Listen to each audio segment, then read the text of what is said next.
Assalamualaikum warahmatullahi wabarakatuh. Alhamdulillahilladzi awfaqana bidaril islami fi kulli zamani wa makan. Asyhadu an la ilaha illallah wa asyhadu anna muhammadar rasulullah. Allahumma salli ala sayyidil kiram sayyidina Muhammadi wa ala alihi wa ashabihi wa sallam. Pagi hari ini di pertengahan bulan sekarang apa? Sekarang ini Jumadil Akhir ya. Allah izinkan kita untuk bisa diberi kesempatan dan kesehatan. Semoga kesempatan dan kesehatan yang Allah berikan, Allah bimbing kita sampai mengantarkan kita, yang ini sebenarnya harapan kita semua tanpa kecuali. Harapan kita adalah agar berakhirnya hidup kita husnul khotimah. Mengisi hari-hari agar niat kita dijemput kematian yang baik, maka kita tambah lagi ilmu kita agar apa yang kita lakukan tepat sasaran, tidak hanya sekedar perasaan baik atau benar, tapi insya Allah sekurang-kurangnya mendekati yang benar. Ikhwani fillah, wabil khusus sahabat Lampu Quran, keluarga besar Darul Istiqomah, dan seluruh kaum mukminin mukminat. Ada pembicaraan yang sekarang ini sedang yang justru hal ini terjadi, Masya Allah, merupakan pembuka hidayah di masyarakat dunia. Mudah-mudahan pintu hidayah khususnya bagi kita umat Islam. Peristiwa yang dijanjikan oleh Rasulullah, tempat tersebut ini adalah tempat yang dijanjikan, tempat yang berkah, tempat para nabi, yang semua nabi pernah menginjakkan kakinya di sana. Kalau para nabi, orang-orang soleh, terutama nabi, para nabi, adakah kita pernah menginjakkan kaki di mana tempat tersebut pernah diinjakkan oleh kaki-kakinya para nabi? Dengan niat kita lakukan itu, mudah-mudahan kita jadi orang baik. Jadi misalnya gini, ini bumi A. Nah, bumi A ini pernah diinjakkan kakinya oleh para nabi. Kita pun berniat ingin ke sana, mudah-mudahan ya Allah, kaki saya menginjakkan pas kaki yang pernah para nabi menginjakkan kakinya di sana. Itu pun membawa berkah kalau para nabi ya. Bahkan baginda Rasul itu, para sahabat mendapatkan ilmu, nggak mesti ilmu didapatkan dengan cara seperti ini. Kalau kita tuh nggak baca kitab, dijelaskan oleh guru, kalau kita dapat ilmu, tidak sekadar itu. Bersandar saja di tubuh Rasul, di badannya Nabi, itu dapat ilmu. Begitu karomahnya ya orang-orang yang Allah muliakan. Saya ingat dulu waktu kita mondok ya, Ustaz Husni ya, kalau yang namanya bekas makannya guru gitu ya, bekas minumnya guru kita berebut gitu ya, itu barangkali tafaulan ya, agar keberkahan ilmu dari guru itu kita dapat lantaran hanya bekas makanan saja gitu, pada berebut gitu, makan satu piring pakai nggak selesai Pak Mualim, maka kita minta bareng-bareng makan di situ. Itu bukan kultus insya Allah. Nah, jamaah rahimakumullah, sahabat Lampu Quran, keluarga Darul Istiqomah, dan semua kita, satu tempat yang sesungguhnya tempatnya luar biasa. Dan tempat ini insya Allah tempat di mana ibu kota negara kita akan pindah ke sana nanti. Ya, sekarang kita lagi sedang menunggu pindahnya ibu kota. Setuju nggak ibu kota pindah? Setuju nggak Pak Ustadz? nggak setuju. Boleh aja nggak setuju. Tapi kalau Allah yang mau, Allah nggak mengagendakan. Ibu kota kita itu, ya, kalau di masa Rasul, itu di Madinah. Yasrib menjadi Madinah Al-Munawwarah, kota metropolitan, pusat peradaban. Jadi Munawwarah itu yang bercahaya, itu pusat peradaban. Ya, betul kan? Ini masih kecil tuh, negara kecil masih kecil, masih rintisan. Kalau ketika itu kita hidup di masa Rasul, dibandingkan dengan kerajaan Romawi, ya nggak ada apa-apanya, kecil sekali. Dibandingkan lagi dengan kerajaan Persia, dunia kan dulu pernah di masa Rasul hidup itu ada Persia, ada Romawi ya, besar banget nih, menguasai dunia. Kalau kekuasaan Quraisy mah kecil masih. Nah, Nabi itu di Madinah kecil. Nah, tapi kan akhirnya dari situ berkembang ya. Setelah Rasul wafat, bahkan diteruskan oleh para sahabat, ibu kota masih di Madinah. Di masa tabi'in, ibu kota negara itu pindah. Pindahnya kemana? Sebagaimana Nabi menyampaikan dalam hadisnya, bisa dicek di dalam kitabnya, kitab Sahih Muslim, jilid keempat, juz yang ke-8, di dalam Kitabul Fitan. Itu Nabi menyampaikan begini, Innallaha zawaliyal arda fara'aitu masyariqaha wa magharibaha. Sesungguhnya Allah melipatkan untukku bumi. Jadi bumi yang besar ini dilipat. Fara'aitu masyariqaha wa magharibaha.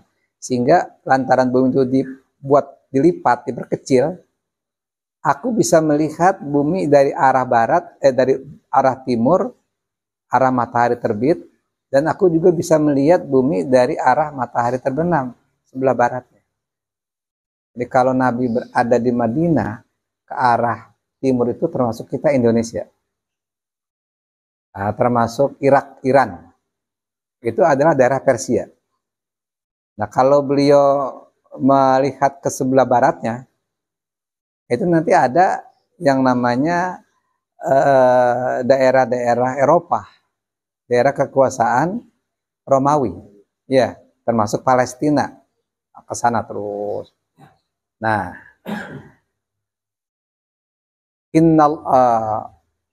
wa inna ummati sayablughu mulkuha, dan suatu saat nanti sesungguhnya umatku akan sampai di masanya mereka memegang dunia. Artinya masa pemerintahan Islam itu tidak hanya pada diri saya, pada pemimpinan saya, tapi lanjut sampai berikutnya. Mazuwiyali minha, sebagaimana aku bisa melihat timur dan barat. Jadi maksudnya umatku berkuasa memimpin dunia itu di sebelah timur juga sebelah barat. Itu wahyu Allah berikan kepada Rasul. Jadi sudah melihat sejarah masa depan ya Rasul gitu. Sampai terakhir Nabi mengatakan wa'uqitul kanzain, dan aku diberi anugerah 2 pusaka, 2 bendera. Yaitu apa? Al-ahmar wal abyad, merah dan putih. Nggak tahu lah ini merah putih di mana, apa maksudnya gitu. Meskipun bagi kita boleh-boleh aja mengklaim ya Indonesia. Itu Rasul berucap. Kita sebagai umat Rasul yang berusaha kepada Rasul dan yakin apa yang Nabi katakan, kita ini adalah orang-orang yang walaupun belum terjadi, katakan sesuatu, kalau dari Nabi itu pasti benar. Wa may yantiqu anil hawa in huwa illa wahyu yuha. Dan ternyata sahabat bilang ketika Rasul wafat, ya, Abu Bakar, Umar, Utsman, Ali, ya, radhiyallahu anhum, sampai Hasan bin Ali bin Abi Thalib dan seterusnya, itu 30 tahun masih di Madinah. Di masa sahabat berikutnya berubah akhirnya ke Damaskus, ya, ibu kota. Tapi yang paling lama itu tempatnya di mana? Di Baghdad. Ya. Jadi akhirnya ibu kota negara itu berpusat di Baghdad. Tahu nggak Baghdad? Baghdad itu sebelah timur daerah kekuasaan Persia dulunya. Persia sudah lemah, sudah nggak ada kekuasaan berat lagi, dipegang oleh wilayah Islam, itu di Baghdad, ya. Kurang lebih 100 tahun dari Rasul wafat, ya kan? Lebih malah. Nah, setelah Baghdad, ternyata apa yang Nabi sampaikan nanti aku bisa melihat sebelah baratnya. Akhirnya ibu kota berpindah, bukan di Baghdad lagi, yang terbesar sampai ke Eropa. Tepatnya Konstantinopel. Kan begitu ya? Nah, kesempurnaan Konstantinopel dijadikan pusat ibu kota negara itu di masa Muhammad Al-Fatih, ya, sang pembebas Konstantinopel tahun 1453. Aduh, hebat kan? Nah, Turki akhirnya kan menjadi negara sekuler oleh Mustafa Kemal Al-Pasha di tahun berapa? 1924. Sudah, dunia Islam itu sudah ada, tidak ada lagi pemimpin dunia lagi, tidak ada. 1924, sekarang 2024. Sudah 100 tahun ya. 100 tahun umat Islam nggak punya pemimpin. Seperti ayam kehilangan induk. Ya. Dan itu terjadi bukan sembarangan, karena Rasul pernah menyampaikan kisah ini nanti. Di mana masa itu berganti-ganti, masa Nabi, masa sahabat, masa tabi'in, dan berikutnya masa yang sangat rusak. Nah, masa rusak ini dimulai terutama di masa-masa Turki Utsmani sebagai pusat ibu kota negara bagi umat Islam, itu sudah sekuler. Udah 1 abad ya, pas 1 abad nih besok nih, tahun depan nih. Nah, tetapi ini tanda-tanda untuk berpindah akan terjadi. Di mana pindahnya? Bukan di Depok, bukan di Meruyung, apalagi. Bukan di Kalimantan, bukan. Di Al-Quds. Di tempat para nabi pernah menginjakkan kakinya, seluruh nabi. Ketika Nabi Mi'raj, Isra dan Mi'raj, Isra-nya nabi itu diperintahkan oleh Jibril untuk menjadi imam sholat. Lalu makmumnya seluruh nabi, dari Nabi Adam sampai Nabi Isa. Seluruh nabi menjadi makmumnya Rasulullah. Berapa jumlah nabi? Bukan 25 rasul. Tetapi ribuan nabi. Semuanya itu sholat dan menginjakkan kakinya di Palestina. Di Masjidil Aqsa. Makanya disebutnya negeri yang berkah. Ya, subhanalladzi asra bi 'abdihi lailam minal masjidil haram ilal masjidil aqsa alladzi barakna haulahu linuriyahu min ayatina. Ini dari tanda-tanda kekuasaan Allah. Linuriyahu, untuk Allah tunjukkan min ayatina, dari tanda-tanda kekuasaan kami. Itu daerah yang berkah. Kembali tadi, Palestina itu adalah negeri yang dijanjikan. Jadi insya Allah nggak lama lagi ibu kota akan pindah. Tenang aja, tenang. Kita nggak setuju juga nggak apa-apa. Atau orang banyak nggak setuju nggak apa-apa. Tapi kan ini agenda yang punya Allah. Ya, nggak bisa yang bisa menghalangi kemauannya Allah. Itu yang pertama. Yang kedua, bicara Palestina ini sesuatu yang sangat Lagi-lagi saya bilang, lantaran Palestina terjadi hari ini yang kita melihat menyedihkan. Ya, kalau kita tinggal di sana, rasanya kita nggak mampu ya kalau kita ya. Tapi justru terjadinya tragedi di Palestina hari ini memicu dunia tahu mana yang benar, mana yang salah. Mana yang hak, mana yang batil. Nah, saya ingin memberikan satu tema kecil itu. Palestina adalah kita. Palestina adalah kita. Saya ini kami bersaudara 9. Dari 9 bersaudara, 1 ayah, 1 ibu. Katakanlah ada saudara kita yang sudah meninggal dunia. Sakit dan meninggal akhirnya. Nah, saudara kami itu yang nomor 6 sudah wafat. Ketika dia sakit, saya sebagai saudaranya, kami yang 8 orang, juga merasakan sakit.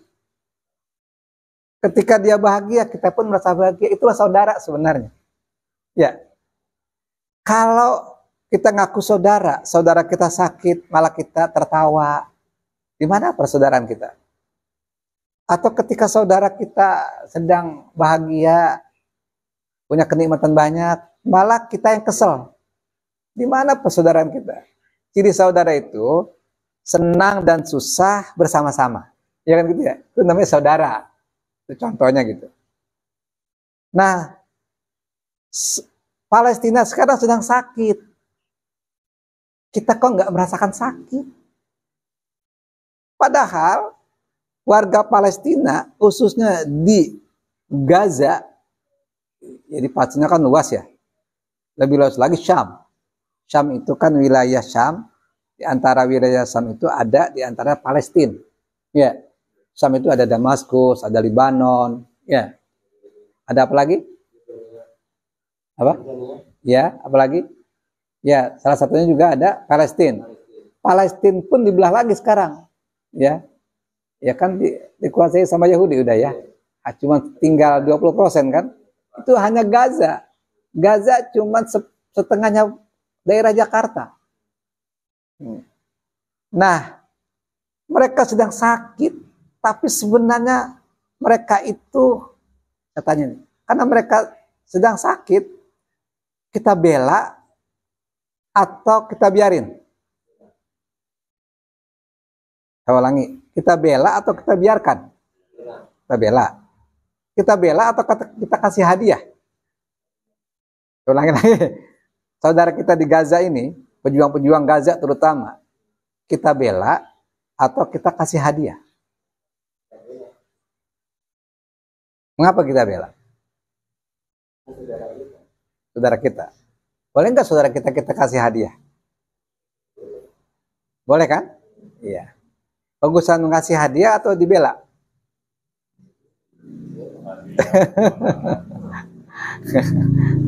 Ya dibela juga boleh. Tapi maksud saya begini.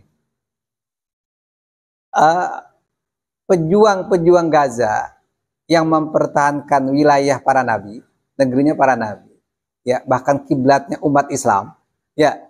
Dulu kan umat Islam kiblatnya di sana. Ya Rasul kan kiblatnya di Aqsa ya. Nah, meskipun berikutnya ketika Nabi sholat asar, ya pada tahun keberapa, maaf saya jadi lupa nih. Akhirnya ada dua kiblat kan. Jadi separohnya 2 rakaat ke Palestina, separuh berikutnya melihat ke Mekah, ya, ke Haram, kan. Fawal liwajhaka syatrul Masjidil Haram, suruh mengalihkan ke Masjidil Haram. Di sana kan tadi di Madinah itu ada namanya Masjid Qiblatain. Ya. Nah, mereka itu pejuang-pejuang Gaza itu mempertahankan wilayah Islam, wilayah para nabi, negeri yang dijanjikan, negeri yang berkah. Dalam hadis dinyatakan Imam Ahmad dan Imam At-Tirmizi meriwayatkan dari Muawiyah bin Qurrah bin an abihi, dari bapaknya Qurrah, qala Rasulullah SAW, idza fasada ahlu Syam, apabila penduduk Syam itu rusak, fala khairu fikum, maka tidak ada kebaikan pada kalian. Yang dimaksud kalau penduduk Syam itu rusak dalam artian mereka tidak membela Islam lagi, tidak memperjuangkan Islam lagi, tidak berjuang lagi, tidak melawan kezoliman yang sekarang ini sedang diusir oleh Yahudi. Bahkan kalau bisa mereka penduduk-penduduk Gaza itu atau Palestina itu pindah semua. Bahkan iming-imingnya dijanjikan. Pokoknya kalau kau pengen hidup nikmat kayak Singapura, dikasih rumah bagus, makanan banyak, udah pindah aja. Jangan melawan saya. Jangan melawan kami.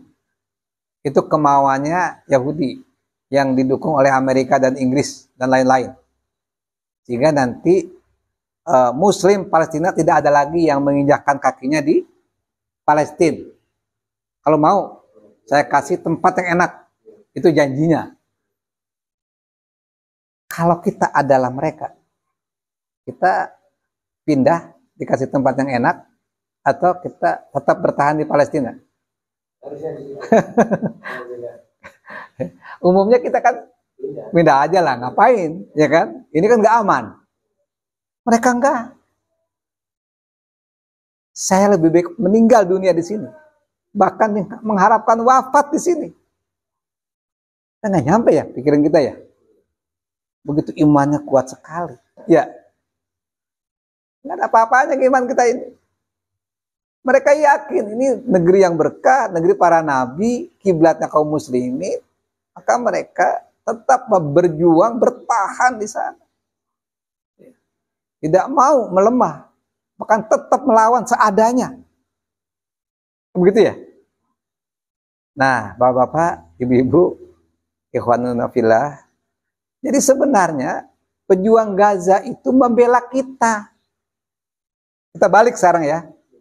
Mereka membela kita. Kalau mereka rusak, tidak mempertahankan Islam di sana, eksistensi Islam hilang di sana, rusak kita semuanya. Nggak ada kebaikan kita ini. Lantaran dipegang sama Yahudi dan sekutunya, Amerika, Inggris, dan lain, maka sudah nggak ada ibadah haji lagi, nggak ada umroh lagi, bahkan masjid pun dihancurkan seluruh dunia. Mereka berjasa nggak? Mereka berjasa, rela mengorbankan hartanya, mengorbankan nyawanya. Sekarang info yang kita tahu nih, ya, sampai bulan Desember sekarang ini ya, sekarang kan awal Desember nih, sudah lebih 15.000 nyawa, 15.000 syuhada. Coba bayangkan. Itu mereka berkorban nyawa sekalipun demi siapa? Demi kita. Demi kita umat Islam. Seluruh dunia. Mereka kecil, tapi membela kita yang banyak. Bahkan tanpa disadari membela umat Islam seluruh dunia. Luar biasa ya? Sekarang ini ibarat aja nih, sedikit. Yang membela nasib kita, siapa? Sekarang ini, kita rasakan siapa? Orang tua bukan? Iya kan? Ibu terutama. Dia yang mengandung, melahirkan, bahkan siap nyawa melayang sekalipun ibu kita. Yang penting kita hidup, sehat, begitu ya? Lalu kita masih bayi, masih balita, masih kanak-kanak, remaja, bahkan sudah dewasa, nikah pun masih dibantu sama orang tua. Hatta sekarang pun kalau kita miskin, orang tua tetap bantuin kita. Berjasa nggak orang tua? Saya tanya, boleh nggak kita memberikan sedekah kepada orang tua, memberikan zakat kepada orang tua? Ini zakat Pak buat Bapak, boleh nggak? Nggak boleh. Dalam syariat nggak boleh. Ya, kepada orang yang berjasa sama kita, bukannya berzakat kepadanya, kasih hadiah. Betul nggak? Kalau kita kepada Nabi, di masa Nabi dulu, kita boleh nggak memberikan zakat? Ya Nabi, ini zakat saya buat kamu. Nggak boleh. Bukan nggak boleh, memang nggak ada syariatnya. Kalau para Nabi apa? Hadiah. Jadi maaf, kita ini bukan ngasih zakat sedekah kepada orang Palestina, kepada pejuang Gaza. Ngasih hadiah. Rasa syukur kita kepada perjuangan mereka. Ya, kita balik ya. Mindset kita begitu tuh. Iya. Makanya kalau ada sebagian kita ya tidak mendukung perjuangan siapa? Para mujahidin di Gaza, padahal dia Islam, gimana ceritanya ini? Bahkan mendukung Israel, Yahudi, gimana cara berpikirnya? Kalau saya mengatakan, saya wajib memberi hadiah kepada mereka. Semampu kita, kan begitu ya? Mereka tuh membela kita dunia akhirat. Loh, kalau nggak ada Islam, kita nggak dapat hidayah. Masya Allah. Wajarlah kalau mereka meninggal dunia, di mana Allah tunjukkan kebesarannya. Jenazah mereka nggak membusuk. Jenazah mereka itu wangi. Darahnya pun bau kasturi. Di mana ada jenazah yang model begini? Jadi kisah-kisah para sahabat yang luar biasa, monumental perjuangannya membela Islam di masa Rasul dulu. Kalau kita sering membaca sejarah para sahabat dulu ya, kisah para sahabat, kan abstrak ya Pak ya? Abstrak kan? Nggak jelas gimana sih maksudnya membayanginnya. Zaman sekarang membaca bagaimana hebatnya perjuangan para sahabat mengorbankan nyawanya, hartanya, ya, sampai siap mati sekalipun bersama Rasul. Itu sekarang bisa dilihat videonya. Kan berkembangnya teknologi canggih sekarang ini ya. Dengan media sosial melalui HP sekarang ini ya misalnya. Internet ini. Luar biasa ini dakwah. Sudah dilihat dengan videonya. Jadi video para sahabat itu memang nggak ada. Tapi rekam jejak sahabat itu sekarang fotokopinya ada di mana? Di Gaza. Betul nggak? Mata dunia melihat Gaza hari ini. Jangankan umat Islam. Orang di luar Islam pun tertegun-tegun sekarang. Makanya wajar sekarang ini banyak masyarakat dunia memeluk Islam sekarang. Ini dakwahnya yang bukan ceramah. Dakwah perilaku dari para pejuang Gaza. Betul nggak? Jadi mereka itu sedang membela kita. Kita kasih hadiah. Bagaimana memberi hadiahnya? Minimal doa. Saya selalu setiap sholat sekarang masih baca kunut nazilah. Allahumma a'izzal islam wal muslimin wakhdhul man khadalal muslimin. Allahumma ansur mujahidin fi Filistin. Allahumma ansur mujahidin fi kulli zamani wa makan. Itu minimal doa. Kalau sanggup berikan harta. Tentu menyalurkannya yang dipercaya. Ya, jangan sampai nggak sampai. Insya Allah banyak kok. Kemarin juga kita di lampu Quran ada penggalangan dana untuk peduli Palestina. Ya, saya ngasih orasi judulnya Palestina adalah kita. Ya. Apalagi terus yang paling hebat. Kalau saya ini adalah kepala negara di Mesir, maka saya akan kirimkan tentara militer. Saya jadi kepala negara di Turki, misalnya begitu loh. Saya ada di Yordania, kepala negara di sini. Semua kepala negara yang bertetanggaan dengan Palestina, semua rame-rame bareng kompak. Allahumma wahid. Ya Allah satukan sufufal mu'minin, sopnya orang-orang beriman. Kira-kira penjahat kelas dunia, teroris kelas dunia Yahudi, selesai nggak? Selesai nggak ini? Sangat selesai. Dalam tempo nggak lama, cukup seminggu. Tapi kan faktanya bungkam semua ya. Karena mengapa bungkam? Islam nggak punya pemimpin hari ini. Dunia Islam memang nggak ada. Tapi ini pejuang yang kecil dari Gaza luar biasa. Mereka sedikit tapi menggetarkan musuh-musuhnya. Bukan sedikit mereka ya. Baik dari tentara Amerika, dari Zionis Yahudi, dari yang lain-lain.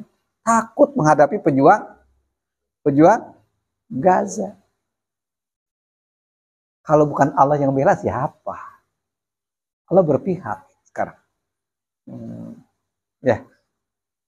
Bahkan kisah-kisah video yang sering kita dengar itu diantaranya ada tentara berbaju putih semuanya ditembak nggak mati-mati. Ah siapa ini?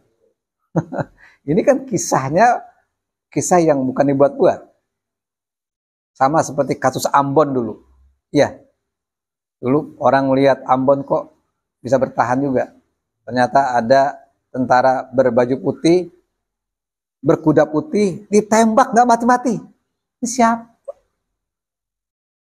Tentara-tentara Allah dari langit. Malaikat turun. Kalau yakin dengan Quran, itu kan dikisahkan. Ya. Malaikat datang murdifin dengan berduyun-duyun. Siapa yang bisa menembaki malaikat? Pejuang hanya sekitar 3 orang, tapi bisa meluluh lantakan tank-tank. Bayang, mereka banyak, kok bisa kalah? Jadi kisah para sahabat ini bisa divideoin. Siapa pelakunya? Gaza. Jadi lagi-lagi mereka membela kita karena keyakinannya yang luar biasa, rindu akhirat mereka. Allah tolong. Lalu mengapa kita nggak pernah ditolong? Kita nggak pernah rindu akhirat sih.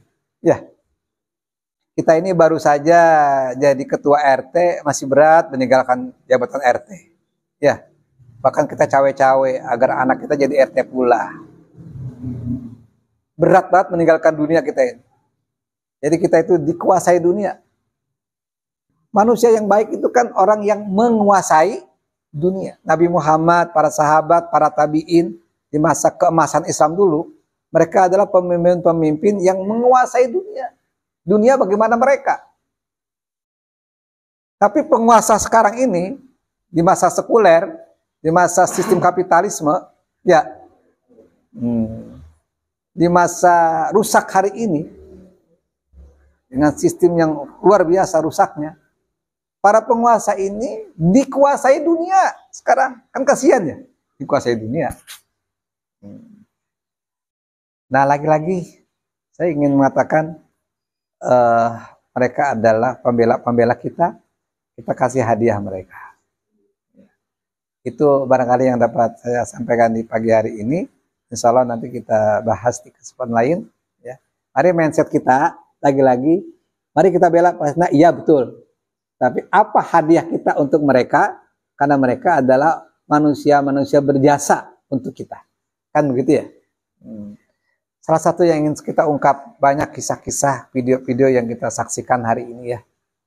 Di samping Allah membela mereka ketika dalam peperangan. Dan yang kedua, Allah tampilkan akhlak yang luar biasa dari mereka. Tawanan-tawanan Yahudi yang ditawan oleh para pejuang Gaza merasa nikmat di tempat tahanannya, di tempat tawanannya. Diperlakukan penduduk sipil itu diperlakukan dengan baik. Ini kan memicu ya, memicu kepada orang-orang Yahudi sendiri yang ditawan oleh pejuang, ya, mereka cinta kepada pejuang Gaza kan, karena akhlaknya yang mulia, dan itu memicu mereka masuk Islam. Dan ini sudah diketahui oleh masyarakat dunia hari ini. Tegasan. Sementara tawanan-tawanan umat Islam, saudara-saudara di Palestina oleh mereka dari Yahudi diperlakukan yang tidak manusiawi, betul nggak? Berbalik. Makanya sekarang narasi bahwa Hamas atau pejuang di Palestina itu adalah biangnya teroris oleh Amerika sudah nggak laku. Berbalik sekarang. Apa berbaliknya? Justru Amerika biang teroris. Yahudi yang biang teroris. Nah ini masyarakat dunia sudah melihat ini. Ini kan tanda-tanda di mana peradaban suatu saat akan dipimpin oleh umat Islam. Nggak lama lagi Ustaz. Nggak lama lagi. Ya. Yang kita sedihkan sekarang bukannya ibu kota nggak pindah. Bukan. Itu udah pasti. Yang kita risaukan sekarang, apakah ya umat Islam akan berkuasa? Tidak, bukan. Itu udah pasti. Yang kita sedihkan hari ini adalah apakah kita menjadi bagian untuk suksesnya peradaban di tangan kaum muslim. Itu yang kita sedihkan diri kita. Jangan sampai kita sekedar penonton. Besok kita ketemu malaikat Israel. Setelah pulang menghadap Israel, menghadap Allah, ternyata kita hanya nonton perjuangan. Kalau orang main sepak bola, penonton dapat hadiah enggak? sayang banget kita ini. Mari kita berjuang, ya. Kita berikan yang terbaik untuk saudara kita di Palestina, ya. Yang kedua, tentu kita punya kader pada diri kita, kader untuk anak-anak kita. Biasakan diri kita dekat sama Allah, ya. Kita ngasih contoh teladan, anak-anak kita tidak hanya sekedar hobi sholat berjamaah ke masjid, tapi anak-anak kita sudah hobi sholat tahajud.